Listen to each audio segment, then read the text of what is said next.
स्पष्ट रूप से अवगत कराया गया कि कहीं भी नमाज रोड पर अदा नहीं की जाएगी। परंपरागत रूप से नमाज जिन मस्जिदों एवं ईदगाहों में होती है वहीं पर अदा की जाएगी। परिसर के बाहर कहीं भी नमाज अदा नहीं की जाएगी। छतों पर भी अनावश्यक रूप से लोग इकट्ठे नहीं होंगे, न ही नमाज पढ़ेंगे। परंपरागत रूप से जिन स्थानों पर नमाज अदा की जाती है वहीं पर होगी।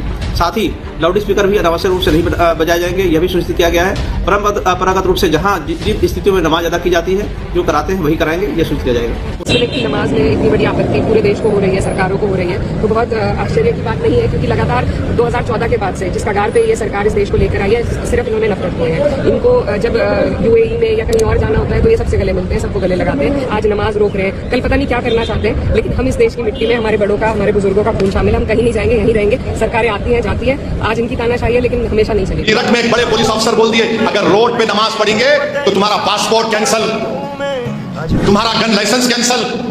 अच्छा, जो हम रोड पे नमाज पढ़े तो पासपोर्ट कैंसिल, कोई दूसरे रोड पे चले तो हेलीकॉप्टर से फूल बरसाएंगे। बल में की सड़कों पर नमाज पढ़ने की अनुमति नहीं है, छतों पर ईद की नमाज पर रोक लगा दी गई है, लाउड स्पीकर की भी इजाजत नहीं है। और मेरठ में तो यहां तक कह दिया गया है कि नमाज अदा की सड़क पर तो एफआईआर दर्ज की जाएगी और पासपोर्ट लाइसेंस भी रद्द कर दिए जाएंगे। मैं तो कह रहा हूं बहुत अच्छी बात है, सड़कों पर क्यों भाई आप अपनी आस्था का इजहार करेंगे, पर ये फिर होली खेलने पर भी सड़कों पर रोक लगनी चाहिए और कांवड़ यात्रा तो राष्ट्रीय राजमार्गों पर कतई नहीं निकलनी चाहिए। बिस्मिल्लाहिर्रहमानिर्रहीम। यूपी के सीएम आदित्यनाथ योगी ने मेरठ वालों को यह हुक्म ऑर्डर पास कर दिया है, ईद की नमाज सिर्फ मस्जिद के अंदर पढ़ना है। अगर कोई बंदा मस्जिद के बाहर नमाज पढ़ते हुए पकड़ा गया, उसका पासपोर्ट भी रद्द, उसका लाइसेंस भी रद्द कर दिया जाएगा।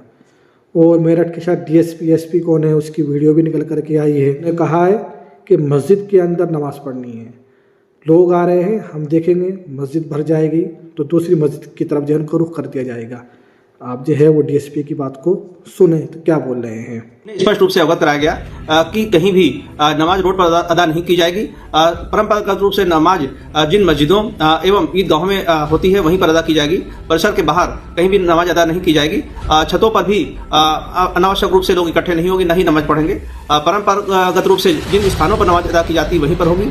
साथ ही लाउड स्पीकर भी अनावश्यक रूप से नहीं बजाए जाएंगे, यह भी सुनिश्चित किया गया है। परंपरागत रूप से जहाँ जिन स्थितियों में नमाज अदा की जाती है जो कराते हैं वही कराएंगे, यह सुनिश्चित किया जाएगा। उन्हें निर्देश दिए गए हैं कि कमेटी के सदस्य यह सुनिश्चित कराएंगे कि कहीं भी नमाजी बाहर नहीं रहेंगे, परिसर के अंदर ही नमाज अदा की जाएगी। साथ ही जो सदस्य रहेंगे वह सुनिश्चित करेंगे कि जैसे ही 70-80% भीड़ अथवा नमाजी आते हैं, इसके पश्चात वह मार्गों से उन्हें रोक देंगे, बैरियर से उन्हें रोककर उन्हें वापस दूसरी मस्जिदों की ओर भेज। तो आपने सुना, डीएसपी ने कह दिया है कि मस्जिद के अंदर नमाज पढ़नी है, सिर्फ न छत पे नमाज पढ़नी है, न बाहर नमाज पढ़नी है, न घर के अंदर नमाज पढ़नी है, बल्कि सिर्फ मस्जिद के अंदर नमाज पढ़नी है। अगर कोई बंदा बाहर नमाज पढ़ते हुए पकड़ा गया, उसका पासपोर्ट और लाइसेंस भी रद्द हो जाएगा। जबकि आपने देखा कि संभल के अंदर, संभल का जो एसपी और डीएसपी है, इसने मीडिया के अंदर कहा कि जुमा साल भर में 85 बार आता है, होली साल भर में एक दफ़ा आती है।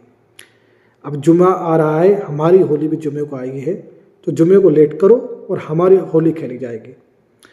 हम होली चाहे रोड पर खेलें, घर पर खेलें, छत के ऊपर खेलें, डीजे बजाएं या मस्जिद के सामने खेलें, हम जो है होली खेलेंगे। लेकिन जुमा साल भर में 85 बार आता है, इसलिए आप जुमे को जो है चाहे तो रद्द कर दें या ताख़ीर से पढ़ें, लेट पढ़ें। तो आपने देखा भी होगा कि बहुत सी मसाजिदों के अंदर जुमा लेट हुआ, और आपने देखा भी होगा बहुत सारी मसाजिदों को ढक भी दिया गया था। और आपने देखा भी होगा कि बहुत सारी ऐसी वीडियो निकल कर के आई थी कि मस्जिद के सामने जस्ट खड़ा होकर के डीजे बजा रहे हैं, होली खेल रहे हैं। अभी चाहे होली खेलते हुए डीजे बजाए, चाहे डीजे में कोई सा भी गाना बजाए, इनके ऊपर कोई रोक टोक नहीं है। लेकिन हाँ, साल भर में मुसलमानों को दो त्यौहार आते हैं, ईद उल फितर, ईद उल जुहा, और उसमें नमाज पढ़ने के लिए भीड़ लगती है और वो भी पुरसुकून से नमाज हो जाती है। 15-20 मिनट या आधा घंटा नमाज के अंदर लगता है, वो भी सिर्फ पुरसुकून से पढ़ते हैं। ऐसा नहीं है कि उसमें डीजे बजा रहे हैं या बाहर गलियों के अंदर जो है अपना ट्रैक्टर गाड़ी लेकर के उस पर डीजे रख करके बजा रहे हैं, ऐसा कुछ नहीं है। मुसलमान लोग अपना नहाएंगे, धोएंगे, अच्छे कपड़े पहनेंगे और अपनी मस्जिद के अंदर जाएंगे, पुरसुकून से मस्जिद के अंदर बैठेंगे। इमाम साहब जब नमाज़ पढ़ा देंगे, पुरसुकून से अपने घर पे आ जाएंगे, अपना ईद उल फितर की शीरें खाएंगे, ईद उल जुहा का जो है अपना गोश्त खाएंगे, अपने घर के अंदर रहते हैं। मुसलमान ऐसे नहीं है कि बाहर रोड पर घूम रहे, ईद उल फितर में, ईद उल जुहा में भाई डीजे बजा रहे, ढोलक बजा रहे, बाहर जो है या मंदिर के सामने जो है वो ढोलक बजा करके या डीजे बजा करके बैठ रहे हैं। ना कोई बंदा ईद उल फितर में, ईद उल जुहा में मंदिर के सामने नमाज़ पढ़ने जाता है कि भाई नहीं, मैं तो भाई मेरी ईद उल फितर है, मेरी ईद उल जुहा है, मैं मंदिर के सामने नमाज़ पढ़ूंगा। कोई मुसलमान नहीं करता, क्योंकि उसको पता है कि उसकी नमाज जो है वो सिर्फ मस्जिद के अंदर होगी और कहीं नहीं होगी। इमाम साहब के पीछे होगी, वो मस्जिद के अंदर जाएगा। लेकिन ये लोग चाहे दीपावली हो, होली हो, इनकी नवरात्रि हो, कुछ भी इनका त्यौहार हो, सारे रोडों पर निकलेंगे, बाहर रोडों पे बनाएंगे, तो उनको खूब आज़ादी है।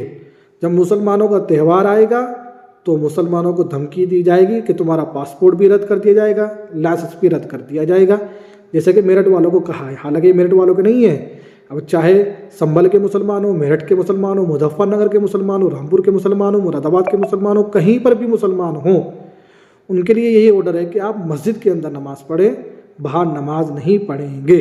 अगर पढ़ते हुए पकड़े गए तो पासपोर्ट लाइसेंस रद्द।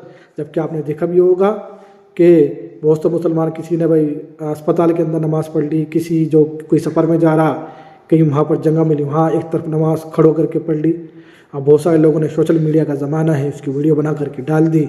अब क्या करा कि फ़ौरन जो है पुलिस वहाँ पर पहुँच गई, उसको पकड़ लिया, जेल के अंदर डाल दिया, उसके ऊपर FIR दर्ज हो गई कि क्योंकि ये तो माहौल बिगाड़ने की कोशिश कर रहा था, इसलिए यहाँ पर नमाज़ पढ़ रहा था। आपने कैसे इसने बहुत सारे किस्से सुने, लूलू का किस्सा सुना, बहुत सारे किस्से सुने कि मुसलमान को सिर्फ नमाज़ पढ़ने की वजह से जेल के अंदर डाल दिया। आज ये हालत जो हमारे ऊपर आ रहे हैं, ये हुकूमत की वजह से नहीं आ रहे हैं, ना यहाँ पर हुकूमत की गलती है, बल्कि सरासर जो है यहाँ पर हमारी गलती है। आपने अतुल्लाह बुखारी की जो शुरू के अंदर जो क्लिप देखा, छोटा सा क्लिप है, शायद तकरीबन 1992 या 94 का है, आज से 30 से 35 साल का जो है वो क्लिप है। आज उनकी बात जो है आज ऐसा लग रहा है कि सच साबित होती हुई आ रही हैं। अतुल्लाह बुखारी ने कहा कि तुम मस्जिद के अंदर नमाज पढ़ना चाहोगे, तुम्हें नमाज पढ़ने नहीं दिया जाएगा। तुम देखो तुम खुदा की कैसी गिरफ्त में हो, तुम्हारी औलादें घोड़े निकालेंगी, तुम अपनी औलादों की ईमान की हिफाजत नहीं कर सकोगे। वो वक्त आएगा कि तुम नमाज पढ़ना चाहोगे, तुम्हें मस्जिद के अंदर दाखिल नहीं होने दिया जाएगा, तुम्हें मस्जिदों में खुदा की किबरियाई को बुलंद करने की इजाजत नहीं होगी। तुम जो है मस्जिद के अंदर जाना चाहोगे, तुम्हारी मस्जिदों को बंद कर दिया जाएगा। आज वही हालात आ रहे हैं। आपने होली पे देखा, कई साल से देखते हुए आ रहे हैं कि होली पे जुमे मस्जिद को बंद कर दिया जाता है, उनको ढक दिया जाता है। आज मुसलमानों को कहा जाता है कि आप अपने घर पे रहें, आपको जो करना है, नमाज भी नहीं पढ़ना घर के अंदर, बल्कि अपनी ज़बान से बोलते रहे, हाँ अल्लाह ताला, अपनी ज़बान से नमाज़ पढ़ ले। घर के अंदर भी नमाज नहीं पढ़ना है। कभी सोचे घर के अंदर नमाज़ पढ़ना है, घर के अंदर भी नमाज़ पढ़ोगे, चलो निकल लो, आ जाओ, इधर आ जाओ, नाप लेंगे पुलिस वाले एकदम फ़ौरन। तो यहाँ पर मोहतरम हज़रात, सरासर गलती किसकी है? आज हमारे मुसलमानों की गलती, क्योंकि आज हम ईमान पर नहीं हैं। हमारा जैसा ईमान होना चाहिए था, आज हम उस ईमान पर नहीं हैं। हम अल्लाह उसके रसूल के रास्ते को छोड़े हुए हैं। हाँ, हम नाम के मुसलमान तो हैं, नाम तबरेज़ है, तंजीम है, या आपका कुछ भी नाम है, अब्दुर्रहमान है, नाम के सिर्फ मुसलमान हैं हम लोग। काम क्या कर रहे हैं हम लोग? गैर वालों कर रहे हैं, और अपना आपको क्या बता रहे हैं? मुसलमान। तो इस वजह से हमारे ऊपर ये मुसीबत आ रही है। अगर हम ठीक हो जाएंगे तो अल्लाह ताला ये तमाम तकालीफें हमारे ऊपर से हटा देगा, दूर कर देगा। बस शर्त यही है कि हमें अल्लाह उसके रसूल के रास्ते पर चलना पड़ेगा। अगर आप आज नहीं है कल नहीं अल्लाह उसके रसूल के रास्ते पर नहीं चलेंगे और सोचेंगे हम ऐसे ही बैठे रहें, ऐसे ही हमारे काम होते रहेंगे, तो इससे भी बुरे हालात आएंगे। क्या होगा? इससे भी बुरे हालात आएंगे। तो इसलिए हमें तमाम मुसलमानों को सिर्फ ये कोशिश करनी है कि हम लोग अल्लाह उसके रसूल के रास्ते पर चलें। कोशिश नहीं करनी, बल्कि करना है, मेहनत करनी है। जो दीन हमारे पास है, जो इस्लाम हमारे पास है, उस इस्लाम को ख़ुद भी पढ़ना है और दूसरे लोगों तक भी पहुंचाना है। हमने सिर्फ ये सोच लिया, समझ लिया कि कुरान और हदीस और अल्लाह के नबी मोहम्मद सल्लल्लाहु अलैहि वसल्लम और अल्लाह ताला सिर्फ हमारा है, गैरों का नहीं है, दूसरे का नहीं है। नहीं, ये कुरान सबके लिए है, अल्लाह के नबी मोहम्मद सल्लल्लाहु अलैहि वसल्लम रसूल जो है वो सबके लिए है। अल्लाह ताला वो सबका अल्लाह है, सिर्फ मुसलमानों का नहीं है। तो हमें क्या करना है कि अल्लाह उसके रसूल के रास्ते पर ख़ुद भी चलना है और दूसरे लोगों तक भी जो है उसको पहुँचाना है। आज जो उनके दिलों में जो नफ़रत बैठ रही है, जो आज मुसलमानों को अपना दुश्मन समझ रहे हैं, इसकी सिर्फ एक वजह यही है कि हम उनको बता ही नहीं रहे हैं कि इस्लाम क्या है। इंशाअल्लाह उनको इस्लाम का तारुफ करा देंगे। आज वो हमारे दुश्मन हैं तो इंशाअल्लाह उनको एक न एक दिन हमारे से मोहब्बत होगी, हमारे करीब आकर के बैठेंगे, हमारी मसाजिद के अंदर भी आएंगे, कुरान को भी पढ़ेंगे और हदीस को भी पढ़ेंगे, अल्लाह के नबी मोहम्मद सल्लल्लाहु अलैहि वसल्लम को भी जानेंगे, अल्लाह ताला को भी जानेंगे। लेकिन ये तभी होगा जब हम उन तक पहुँचाएँगे। अपने तक महदूद रखेंगे और ख़ुद भी जो उस पर अमल नहीं करेंगे तो आज जो हालात चल रहे हैं इससे बुरे भी हालात आएंगे। अल्लाह से दुआ करें कि अल्लाह ताला जो हमारे ऊपर जो हालात आ रहे हैं इनका सामना करने की भी ताकत दे और अल्लाह उसके रसूल के रास्ते पर चलने की भी तौफीक अता फरमाए। अस्सलामु अलैकुम व रहमतुल्लाहि व बरकातहू।